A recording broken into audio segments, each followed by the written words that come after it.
પોરબંદરમાં 2.5 માસ પૂર્વે પ્રિન્ટિંગ પ્રેસમાં થયેલા 45,000 રૂપિયા ભરેલા પર્સની ચોરી મામલે પોલીસ ફરિયાદ નોંધાઈ છે, જેમાં 2 તસ્કરો હાથવેતમાં હોવાનું જાણવા મળે છે.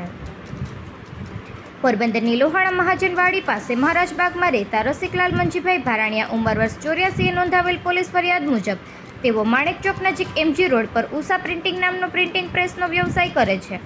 ગત તારીખ 6/2ના સવારે 11 વાગ્યે તેઓ દુકાન ઉપર હતા ત્યારે 2 છોકરાઓએ બાઇકમાં આવી નોટબુક માંગી હતી, જેથી રસિકલાલે તેઓ નોટબુક વેચતા ન હોવાનું જણાવતા બંને છોકરાઓ જતા રહ્યા હતા. ત્યારબાદ રસિકભાઈના પુત્ર દિનેશભાઈ દુકાને આવ્યા હતા અને થડામાં તપાસ કરતા 45,000 રૂપિયા ભરેલું પર્સ ચોરાઈ ગયું હતું. દુકાનની બહાર અને આજુબાજુમાં તપાસ કરવા છતાં કશો જ પતો મળ્યો ન હતો, જે અંગે તેઓએ રકમની ખરાઈ કર્યા બાદ ફરિયાદ નોંધાતા પોલીસે તે વિસ્તારના CCTV કેમેરાના આધારે વધુ તપાસ હાથ ધરી છે અને બંને તસ્કરો હાથવેતમાં હોવાનું જાણવા મળે છે. નિપુલ પોપટ, પોરબંદર ટાઈમ્સ.